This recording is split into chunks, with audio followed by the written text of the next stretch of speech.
नमस्कार दोस्तों, स्वागत है आपका अपना यूट्यूब चैनल टुडे एग्जाम पर। दोस्तों आज है 11 सितंबर 2022 और आज आरआरबी ग्रुप डी की एग्जाम नहीं थी। ये वीडियो उन लोगों के लिए जो आने वाले समय में आरआरबी ग्रुप डी के एग्जाम देने वाले हैं। जैसा कि आप जानते हैं, जिस दिन एग्जाम में गैप होती है मैं आपको अपने तरफ से एक या दो वीडियो सजेस्ट करते हैं। उसके अंदर जो भी प्रश्न रहता है आने वाले शिफ्ट में आपको यहाँ से प्रश्न देखने को मिला है और आगे भी मिलता रहेगा। साथ ही साथ जो भी एक्स्ट्रा फैक्ट है आपको अच्छे से सुनना है, क्योंकि बहुत सारी चीज़ मैं लिखता नहीं हूँ, क्योंकि बहुत सारे लेंदी वीडियो हो जाएंगे अगर मैं सब चीज़ लिखने लगूँ तो। जो भी मौखिक रूप से बोलता हूँ भी आप ध्यान से सुनिए। तो चलिए दोस्तों शुरू कर लेते हैं।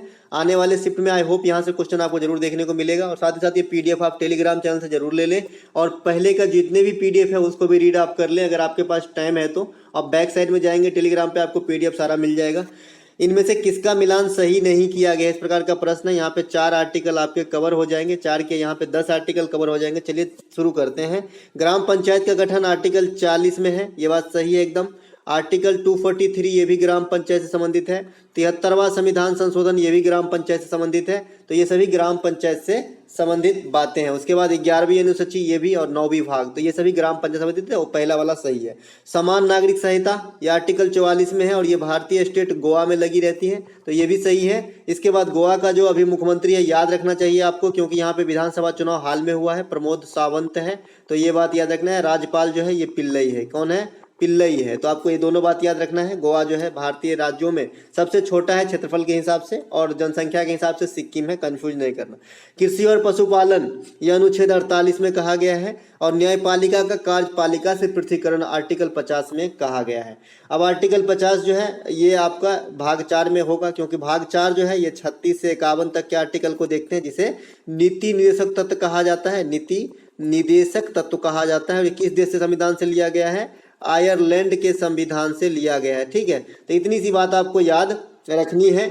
समान नागरिक सहायता वाला राज्य जो है गोवा है, अभी जिक्र कर लिया हमने। 51 के अ में क्या रखा गया है? मौलिक कर्तव्य को रखा गया है। वर्तमान में कितने मौलिक कर्तव्य हैं? 11 हैं, जो किस देश के संविधान से ग्रहण किए गए हैं? रूस के संविधान से। और जो मौलिक अधिकार है वो यूएसए के संविधान से लिया गया। मौलिक अधिकार कितने हैं? तो 6 है। इसके भाग जो है 3 है और जो मौलिक कर्तव्य है इसके भाग 4 है। तो आपको ये दोनों चीज एकदम जो है एकदम सटीक से याद रखना है, ताकि आप जो है कंफ्यूज न करो, क्योंकि 2-3 टॉपिक ऐसे हैं जहां से प्रत्येक शिफ्ट में क्वेश्चन पूछे जाते हैं, जैसे मौलिक कर्तव्य, ग्राम पंचायत, मौलिक अधिकार, पीरियोडिक टेबल, चुंबकीय, उसके बाद आपका जो है दर्पण और लेंस से जो है, और ओम के नियम पर आधारित न्यूमेरिकल। तो ये सब कुछ कॉमन टॉपिक है, आपको अच्छे से करके जाना है।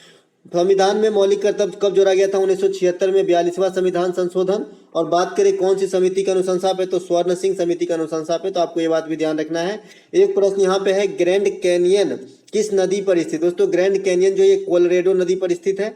कोलोरेडो नदी पर स्थित है ग्रैंड कैनियन। भूमध्य रेखा को 2 बार काटने वाली नदी ये कांगो नदी है। सबसे लंबी नदी कहा जाएगा तो नील होगा, और सबसे बड़ी नदी कहा जाएगा तो अमेजन होगा, और सबसे बड़ी सहायक नदी भी कहा जाएगा तो ये मेडिरा होगा, जो अमेजन का ही सहायक नदी है। और एशिया में सबसे लंबी नदी कहा जाएगा तो यांग टीसी क्यांग होगा। तो किसी भी तरीके से नदी से क्वेश्चन आए आप छोड़ना नहीं है। इसके अलावा जो नर्मदा नदी है और ब्रह्मपुत्र नदी है उसकी आप सहायक नदी जरूर देख लें। नर्मदा जो है अमरकंटक से निकलती है, ब्रह्मपुत्र जो है तिब्बत के मानसरोवर से निकलती है, लोहित बराक ब्रह्मपुत्र की नदी सहायक नदी है, और आपका नर्मदा का जो हो जाएगा सहायक नदी आपको जरूर ध्यान रखना है। और नर्मदा नदी कहाँ से निकलती है? अमरकंटक से। ठीक है, डेल्टा का निर्माण नहीं करती है, मध्य प्रदेश का जीवन रेखा कहा जाता है। इस पे 2 परियोजना जो है, सरदार सरोवर परियोजना, ओमकारेश्वर परियोजना, ये सब आपको ध्यान रखना है। नर्मदा नदी काफी इंपॉर्टेंट हो जाती है।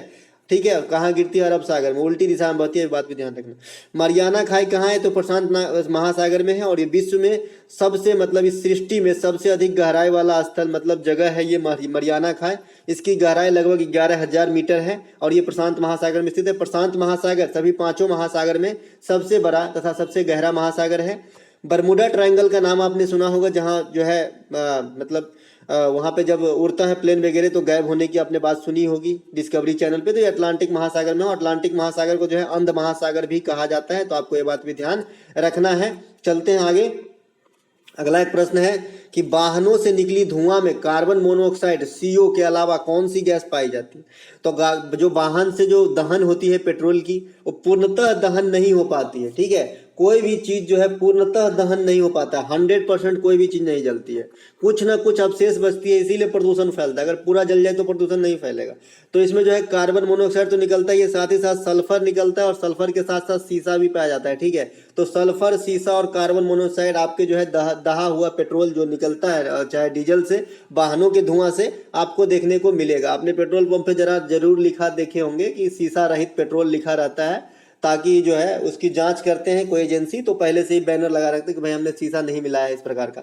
अम्लीय वर्षा जो होती है ये SO2 प्लस NO2 के मिश्रण से होती है। ठीक है, SO2 प्लस NO2 की मिश्रण से जो है अम्लीय वर्षा होती है। इसी अम्लीय वर्षा के कारण ताजमहल का रंग जो है फीका पड़ रहा है। आपसे क्वेश्चन पूछ लिया जाता है। एक प्रश्न यहाँ पे WTO की स्थापना कब हुई थी? WTO की स्थापना जो है 1 जनवरी 1995 को हुई थी। हुई क्या थी? ये रिप्लेस हुआ था, किसके जगह पे आया था? तो ये गैट के जगह पे आया था। ठीक है, गैट का फुल फॉर्म भी आपसे पूछ लिया जाता है, general agreement tariff and trade होता है। और ये 1947 में इसकी स्थापना हुई थी और इसका भी मुख्यालय जेनेवा में ही था जब तक ये रहा, और WTO का मुख्यालय भी जेनेवा में ही है। 1995 से इसका जगह जो है वर्ल्ड ट्रेड ऑर्गेनाइजेशन ले लिया, WTO विश्व व्यापार संगठन। जैसे भारत में योजना आयोग का स्थान नीति आयोग ले लिया, उसी प्रकार ये ले लिया था। ठीक है, अंतर्राष्ट्रीय मुद्रा कोष तथा विश्व बैंक, इन दोनों का मुख्यालय कहाँ है? वाशिंगटन DC में है। वर्तमान में जो है विश्व बैंक का जो प्रमुख है ये डेविड मालपास है, तो ये याद रखना है। और अंतर्राष्ट्रीय मुद्रा कोष को जो है आपका क्रिस्टीना जॉर्जीवा है। ठीक है, चलते हैं आगे। गीदड़ नृत्य किस राज्य से संबंधित है? दोस्तों गीदड़ नृत्य जो है ये राजस्थान से संबंधित है। राजस्थान में एक क्षेत्र है वहां पे होती है, किसी विशेष क्षेत्र में गीदड़ नृत्य होती है। राजस्थान का अन्य नृत्य भी है, जैसे आप यहाँ पे गणगौर है, कठपुतली है, घूमर है, ये सब जो है आपका राजस्थान के नृत्य है।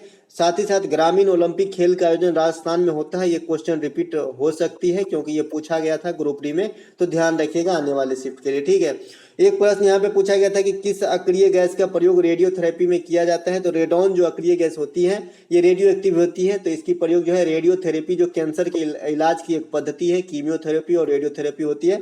तो कीमियोथेरेपी दूसरा चीज होता है, रेडियोथेरेपी दूसरी चीज होती है। तो रेडियोथेरेपी में जो आपका विकिरण का प्रयोग किया जाता है, तो यहाँ पे रेडॉन का प्रयोग किया जाता है। रेडॉन अक्रिय गैस होते हैं। अक्रिय गैस कौन कौन से हैं? तो हीलियम है आपका, नियॉन है, आर्गन है, क्रिप्टन है, जेनन है, रेडॉन है, ये सब अक्रिय गैस के फॉर्म है। और आपको बता दूं जेनॉन का सूत्र मैं रोज बताता हूं क्योंकि कभी पूछा जा सकता है। XE होता है, इसे स्ट्रेंजर गैस कहा जाता है, अजीबोगरीब गैस कहा जाता है। ठीक है, और ये विशेष परिस्थिति में जो है आपका यौगिक का निर्माण भी कर सकता है। अक्रिय गैस की आधुनिक आवर्त सारणी के वर्ग 18 में यानी लास्ट वर्ग में रखा गया, क्योंकि आधुनिक आवर्त सारणी में 18 गो वर्ग है और 7 गो आवर्त है। ठीक है, मोस्ले खोज करता है आधुनिक आवर्त सारणी के वर्ग 17 में जो है हेलोजन ग्रुप है, जो क्या है? क्लोरो है, फ्लोरो है, ब्रोमो है, आइडो है, क्लोरोन, फ्लोरीन, ब्रोमीन, आइडिन, ये सब हेलोजन ग्रुप से संबंधित है जो भाग 17 में है। ठीक है, तो 17-18 जरूर याद रखना है आपको। साथ ही साथ धातु याद रखना है, कितने हैं? 91 है। टोटल कितने ज्ञात तत्व हैं? 118 है।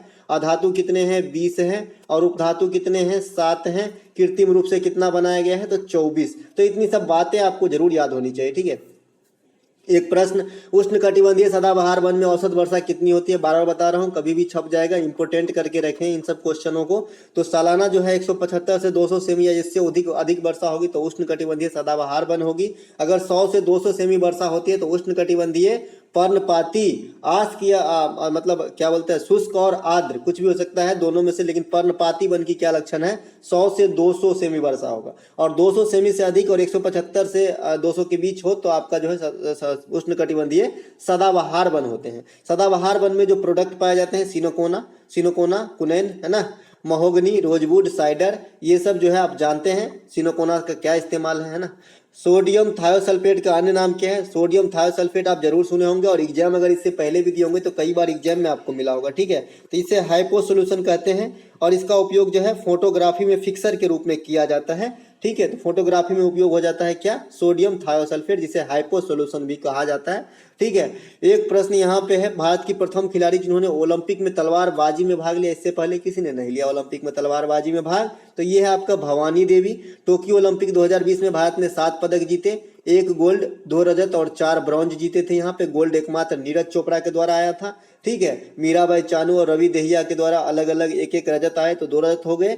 भारत जो है 1900 ईस्वी से पेरिस ओलंपिक से भाग लेना स्टार्ट कर दिया। दोस्तों मैं थोड़ा धीरे इसलिए पढ़ाता हूँ कि बहुत सारे लोगों का कमेंट आया कि थोड़ा धीरे पढ़ाइए, इसीलिए। ठीक है, बात करें ओलंपिक की शुरुआत कब होती है तो 1896 ईस्वी से होती है, एथेंस से। ठीक है, किसके द्वारा? पियरे डी कुबर्टीन के प्रयास से होती है, तो आपको ये बात भी ध्यान रखना है। बात करें भारत की तरफ से व्यक्तिगत रूप से प्रथम स्वर्ण पदक किसने जीता? तो अभिनव बिंद्रा जीते थे 2008 में शूटिंग के अंदर 10 मीटर वाली राइफल शूटिंग, और ये कहाँ हुआ था? बीजिंग चाइना के अंदर ये ओलंपिक होती है, यहाँ पे जीता था। और दूसरा व्यक्तिगत रूप से आपका बन गया है नीरज चोपड़ा गोल्डन बॉय। ठीक है, इसके बाद मैं आपको बता दूं कि भारत जो है अब तक 10 गोल्ड जीते हैं ओलंपिक के अंदर, जिसमें 8 जो है हॉकी के अंदर जीता है, और 2 में से एक अभिनव बिंद्रा और एक जो है नीरज चोपड़ा, जिसकी जिक्र मैंने अभी कर दिया। टोटल 10 हो गया। ठीक है, चलते हैं आगे। उपभोक्ता संरक्षण अधिनियम कब बना था? उपभोक्ता संरक्षण अधिनियम 1986 में बना था। राष्ट्रीय शिक्षा नीति, जिसे अभी अभी रिप्लेस किया गया है, ये भी 1986 में ही बना था। भारत का पहला बायो रिजर्व निर्गिली, इसको भी जो दर्जा जो है 1986 में ही दिया गया था। तो इतनी सब बातें 1986 से आपको एक साथ ही याद रखना है कोरिलेट करके। ठीक है, चलते हैं आगे। एक प्रश्न हमारे पास यहाँ पे कि हमारे रक्त के प्लाज्मा में कौन सा प्रोटीन विद्यमान होता है? ये क्वेश्चन की जवाब हर बंदा को देना चाहिए कि रक्त के प्लाज्मा में जो है फेब्रिजिनोन होता है, या फेब्रिन भी बोलते हैं इसे। जब ब्लड जो है क्लोट होती है, थक्का जमती है, तो इसमें ये भी मददगार होते हैं। ठीक है, ये भी आपको बात है ना। इसके अलावा मददगार क्या है? विटामिन के भी मददगार होता है। आपका अलग से क्वेश्चन आ जाता है कि विटामिन के की कमी से क्या कमी हो सकती है? तो ब्लड क्लोटिंग नहीं होती है। अब ब्लड क्लोट क्यों होना चाहिए भाई? क्योंकि जब मान लीजिए कहीं पे कोई चीज से खरोंच लग गया, कट पट गया, और खून निकलना जब बंदे नहीं होगा, तो शरीर के सारा ब्लड तो निकल जाएंगे। तो क्लोट होना जरूरी है, ताकि उस पर जो है जाली नुमा एक परत बन जाए और हमारा ब्लड बहना जो है रुक जाए। इसीलिए अब इसके जो है इसके विपरीत काम करने वाले भी हैं शरीर के अंदर। अगर ऐसा हो कि क्लोट ही हो तो पूरा ब्लड ही क्लोट हो जाएगा अपने आप बिना मतलब का, तो बिना मतलब का भी क्लोट नहीं होना चाहिए। इसीलिए आपके शरीर के अंदर जो है आपका हिपेरीन नामक जो है एक और तत्व है, इसके जो है ये ब्लड को क्लोट होने से रोकती है। ठीक है, तो दोनों बात आपको ध्यान रखना है। इसी के फॉर्म में एक मेलानिन रख लीजिए। मेलानिन भी एक जो है आपका है, तो मेलानिन जो है ये आपको जो है कलर प्रदान करता है त्वचा को। ठीक है, रक्त एक तरल संयोजी उत्तक है। रक्त का रंग जो है हीमोग्लोबिन के कारण लाल होता है। रक्तचाप जो है आपको एस्फिग्नो मैनोमीटर से मापा जाता है। कल के परसों के शिफ्ट में पूछा गया था। ब्लड प्रेशर आपका 120/80 होना चाहिए। इसके बाद और क्या रक्त से बता दूं, रक्त का जो है पीएच मान जो है 7.4 से 7.5 के बीच में होनी चाहिए। ठीक है, तो इतनी सी बात आपको ध्यान रखना है रक्त के बारे में। एक प्रश्न यहाँ पे, नाबार्ड की स्थापना किस समिति की अनुशंसा पे किया गया था?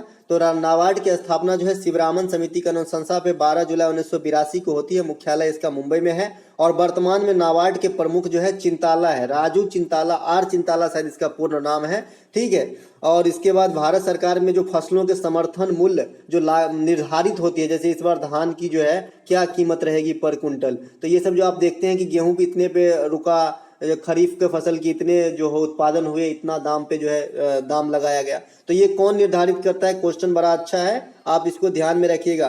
तो CSCP निर्धारित करता है। इसका फुल फॉर्म क्या होता है? Commission for agriculture costs and prices. इसको हिंदी में क्या बोलते हैं? समर्थन मूल्य कृषिगत लागत एवं मूल्य आयोग के संस्तुति के आधार पर निर्धारित किया जाता है फसलों की जो है मूल्य। ठीक है, तो CSCP निर्धारित करता है। इससे पहले हमने नाबार्ड देखा, दोनों कृषि से संबंधित था, इसीलिए एक जगह रख लिए। ठीक है, BV गिरी राष्ट्रीय श्रम संस्थान कहाँ है? इससे पहले आपने देखा था लाल बहादुर शास्त्री संस्कृत महाविद्यालय पूछा गया था, जो कहाँ है। तो जो चीज अजूबा है उसे आपको जरूर ध्यान में रखना चाहिए। तो BV गिरी राष्ट्रीय श्रम संस्थान जो है ये नोएडा में है, और इंटरनेशनल श्रम संस्थान जो जेनेवा में है उससे ये भी अटैच्ड है। तो आपको ये ध्यान रखना है, ये कहाँ है? नोएडा में। नोएडा कहाँ है? उत्तर प्रदेश में। ठीक है, चलते हैं आगे। एक प्रश्न यहाँ पे, पैराडॉक्सिन किस विटामिन का रासायनिक नाम है? तो पैराडॉक्सिन जो है विटामिन B6 का रासायनिक नाम है। विटामिन बी में जो है 8 अलग अलग भाग हैं, vitamin B1, vitamin B2, B3, B5, B6, B8, B9, B12 इस प्रकार के हैं। सबका नाम मैं अभी बता देता हूँ। इससे पहले विटामिन A का रासायनिक नाम रेटिनॉल है। इसके कमी से आंख की बीमारी होती है,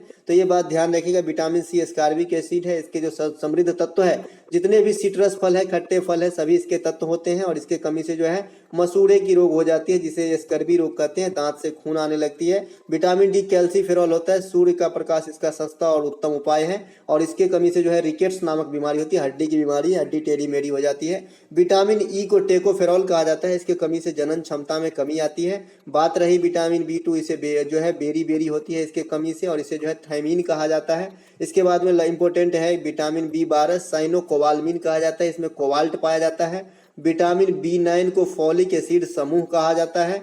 विटामिन B6 आपने देख लिया, पैराडॉक्सिन कहा जाता है। चलते हैं आगे। अगला एक प्रश्न है, मृदा के प्रयोग के बिना खनिज पदार्थ युक्त कोई भी चीज उपयोग करके जो है पौधे उगाने की प्रक्रिया को क्या कहते हैं? बहुत ही अच्छा और बहुत ही फॉर्म में और बहुत ही ट्रेंड में इस प्रकार की खेती है, जिसके पास जो मतलब बड़े बड़े बिजनेसमैन जो है अपनी इसमें पैसे इन्वेस्ट कर रहे हैं इस प्रकार की खेती में, क्योंकि जगह की जरूरत नहीं पड़ती, आप छत पे भी कर सकते हो ये खेती। तो इसे हाइड्रोपोनिक्स कहा जाता है। इसमें मिट्टी का इस्तेमाल नहीं होता है, एक ऐसा पाइप होता है जिसमें ऐसे ऐसे होल बने होते हैं, इसी होल में जो है पौधे को ऐसे लगा दिया जाता है और इस होल से जो है एक पानी की सर्किल बना दिया जाता है। जो पानी इस प्रकार से जाएगा फिर किसी टैंक में जाएगा, इस टैंक से फिर ऐसे आते ये पानी चलता रहता है। इसी पैन में खाद और जो भी मतलब खनिज युक्त पदार्थ है इसमें मिला जाता है, पौधे को मिलता रहता है और बिना मिट्टी ही पौधे जो है अपनी जो है प्रोडक्ट देते रहते हैं। इसे हाइड्रोपोनिक्स कहा जाता है। ठीक है, ध्यान रखिएगा। एक प्रश्न यहाँ पे, ऑक्जेलिक एसिड का प्रमुख उपयोग क्या होता है? ऑक्जेलिक एसिड कहाँ पाया जाता है ये ध्यान रखिएगा। घास फूस में पाया जाता है ना, पालक के पत्ता में भी पाया जा सकता है, तो ये सब ध्यान रखिएगा। ऑक्जेलिक एसिड साग वगैरह में, तो ये जो है C2H2O4 इसका सूत्र होता है। इसमें अगर आपको पूछ दे कि इसमें ऑक्सीजन कितने हैं तो 4 ऑक्सीजन है, तो सूत्र याद रखना है। कपड़ों की रंगाई में, बेकिंग पाउडर बनाने में, फोटोग्राफी में, जंग को हटाने में इसका इस्तेमाल है। Sodium carbonate, sodium hydroxide NaOH, ये सभी मैंने आपको दे दिया है। साथ ही साथ विरंजक चूर्ण CaOCl2, ये सभी का जो है उपयोग इससे पहले वाले वीडियो में बता दिया हूँ, इसीलिए यहाँ पे कुछ अलग बताने की कोशिश कर रहा हूँ।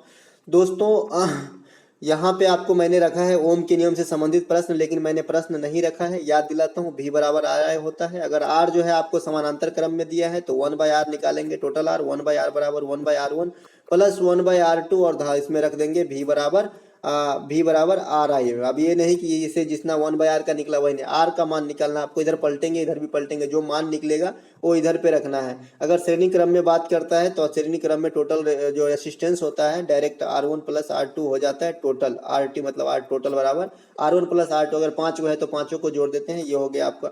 एक न्यूमेरिकल आपको आता है दर्पण की जो है मतलब लेंस की जो है क्षमता पूछा जाता है। क्षमता बराबर पावर बराबर जो होता है लेंस में आपका जो होता है ये होता है 1/f मीटर हो जाता है। इतने डायोप्टर जो है आपको लेंस की क्षमता हो जाती है। सेमीमीटर में अक्सर दिया रहता है, यहीं पे बच्चे गलती करते हैं, आप सेंटीमीटर को मीटर में चेंज कर लें। ठीक है, एक प्रश्न यहाँ पे दर्पण लेंस से, ग्राम पंचायत से, आवर्त सारणी से, ये सब आपको देखना है। सभी PDF दे दिया हूँ, सभी वीडियो अवेलेबल है, आप देख सकते हैं। क्योंकि एग्जाम आपको देना है, आपको पास होना है, तो जो कॉमन टॉपिक है उसको तो इग्नोर बिल्कुल ही नहीं करना है, क्योंकि यहाँ से रोजाना क्वेश्चन पूछे जा रहे हैं। मैं आपको बार बार हिंट दे रहा हूँ। मौलिक कर्तव्य, ग्राम पंचायत, दर्पण, लेंस, ये जो मैग्नेट है, ये आवर्त सारणी, ये सब, और साथ ही साथ एक नया ट्रेंड चला है कि पंचवर्षीय योजना के समय जो है प्रधानमंत्री कौन था, ये भी आपको 3 शिफ्ट में देखने को मिल गए। तो ये सब आपको जरूर देखना है और देख के जाइए और कूल माइंड से एग्जाम दीजिए और अच्छा कीजिए और अच्छा ही होगा, है ना। अच्छा लगा हो तो लाइक कर लीजिएगा। मिलते हैं एक नए वीडियो के साथ, तब तक के लिए जय हिंद।